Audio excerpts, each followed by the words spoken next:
Okay, we're back. Part 2. The sunken warship 256 off the coast of Puerto Morelos, Mexico.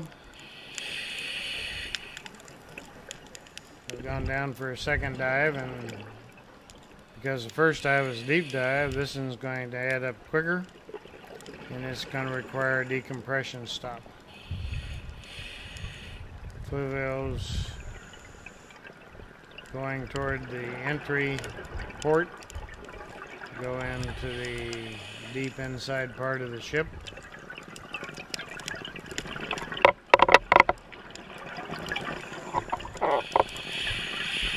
This is going to be an epic adventure, kind of a National Geographic type thing. Because we had the ship all to ourselves, it's kind of like doing a special exploration. Had there been any other divers in the water but us, everything would have been stirred up so bad we wouldn't be able to take any of these pictures inside.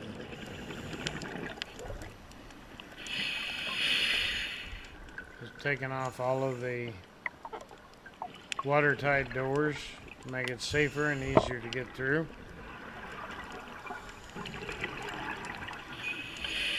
Fluvio is pointing out the aft or rear steering area. If the ship was in trouble and the primary command station was disabled, they could yell commands back here and steer the ship.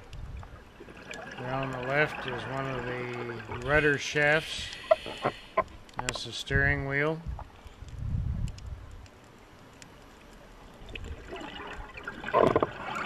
Alberto's getting ready to come down through the entry hole.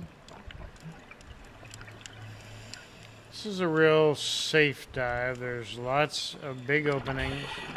You can see the outside most of the time.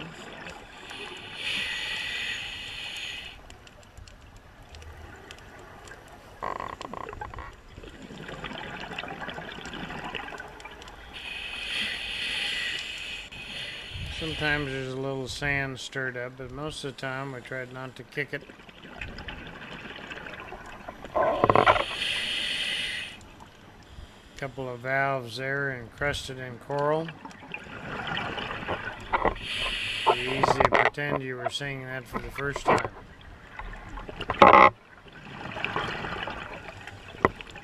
It didn't take long for me to get kind of hypnotized and mysticized over this. You could just imagine yourself finding this for the first time and exploring it in deep, deep water. Now we're going into the engine room, one of two. They left one of the 12-cylinder diesel engines.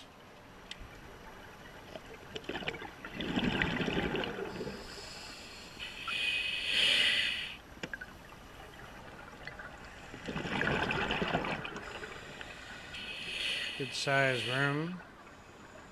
Would have had a lot of people in here working. Would have been a really hot space. Noisy, extremely noisy.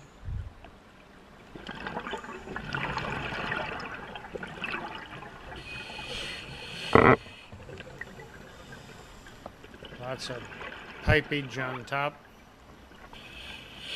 Wires, water, electrical service.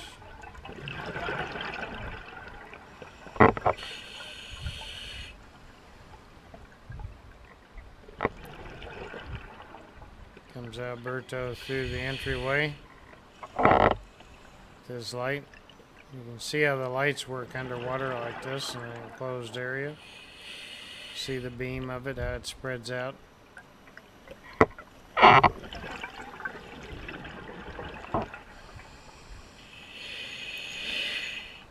We had a long briefing from Fluvio on exactly what we were going to see and what to do. We had it all planned on how long we were going to stay and how long it was going to take us to get back up to the boat. This was more than a 60-minute dive altogether. Spent 32 minutes at 20 feet decompressing, and another 3 minutes at 10 feet, plus the length of the dive. But had plenty of air. I had lots of air left over. Pretty good for an old man. Yeah, don't snicker, I hear you. Air bubble up there. Lots of air gets trapped inside the ship from the divers. Eventually finds its way out to the surface. Be swimming along the top deck of the ship. There'd be little holes in the ship with bubbles coming out of it. Another compartment with some kind of auxiliary engine and a workstation.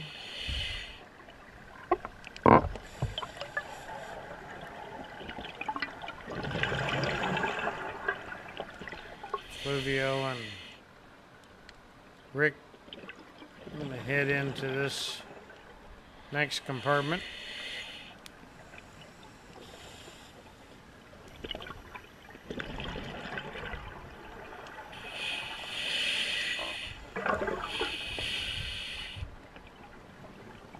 Cool pipage, huh?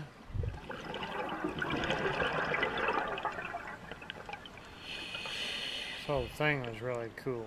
To be able to do this, an amazing deal.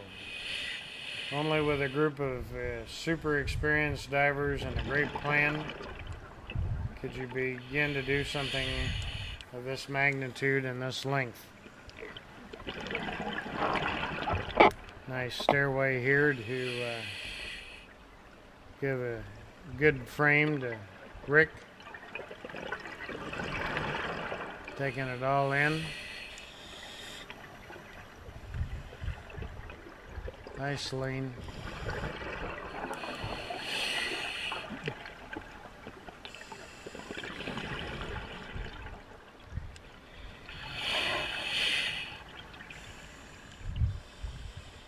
I'm using two 2,100 lumen lights, which really lights this area up nice.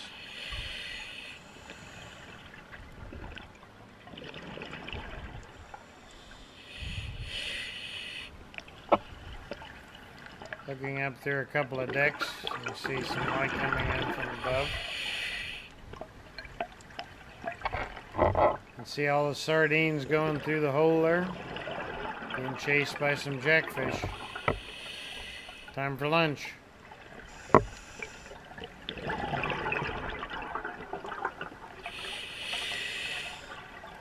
Good deal for the jackfish, and not so good for the sardines, I guess. A little soggy down here for crackers with the sardines. Rick is taking the water elevator up to another level. He sees an opening to the outside.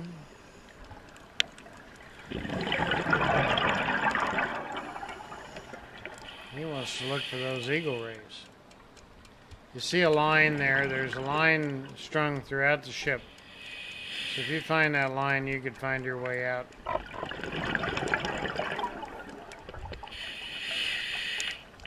Rick looking around, and he commences to swim on out.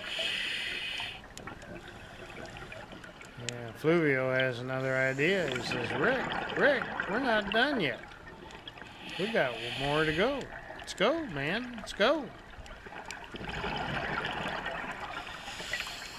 All this coral on the structure of the inside of the ship is really pretty.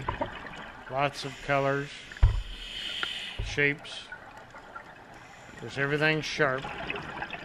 Everything a bite. It's like said in the other one. That's a water or an air bubble right there from the diver's bubbles. You just really don't want to touch anything because it's like touching broken glass. And the ship is completely covered on the inside by some kind of coral. A lot of it is fire coral, which means what it says. A couple of days, every place you touched it with a fire coral, gonna be burning. They go away in 2 or 3 weeks, though.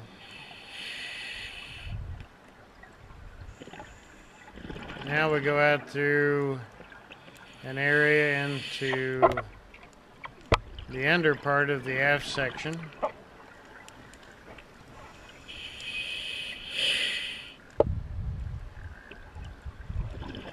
My light bar is wider than some of these doorways. So I had to kind of tip it down and go in sideways.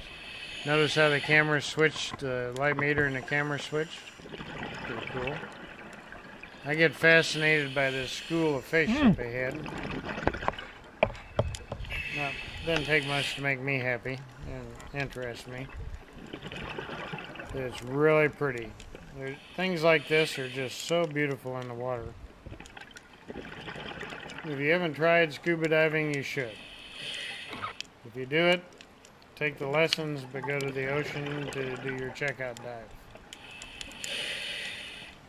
Sergeant major fish and yellowtails and grunts and tunas and all kinds of fish here.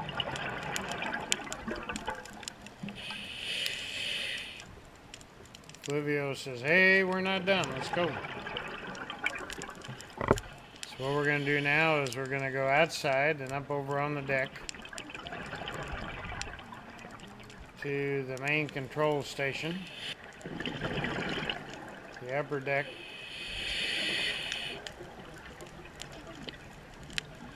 Look around in there.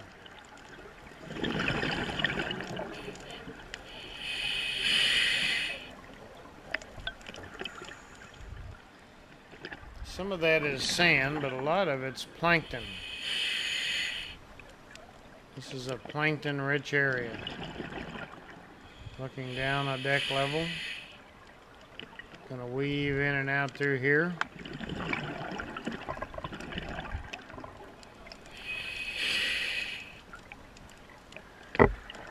One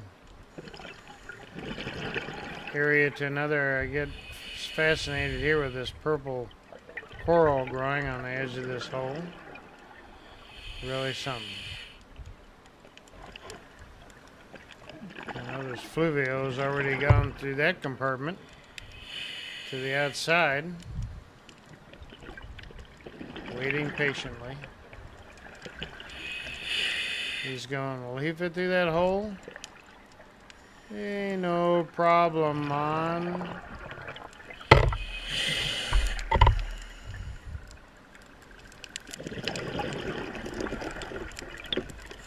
And he points out a big barracuda. I got him a little station over here in the corner where he's looking out for some of those sardines. Got him a good deal going. This is about a 4 or 5 foot long barracuda. He's just waiting for one of those little guys to come along. It's that 50mm cannon, all encrusted with coral on the bow of the boat. See the line going up to the buoy there. And Rick is checking to see if that thing's loaded. I said, look out, buddy, it might go off. He's got to look down in there and see if there's anything in it. Now we're headed back up the line. Look at all the fish swimming around Alberto. He's just playing with them. Kind of like swarms of mosquitoes. Look how they just go round and around him. Now we're hanging on the line for 35, 38 minutes here. And Alberto and Fluvio are carrying on a conversation the whole time. With their hands and their eyes, I guess. They're just going on and on. Another great adventure. Tell me what you think. Stay tuned for more. There's more coming.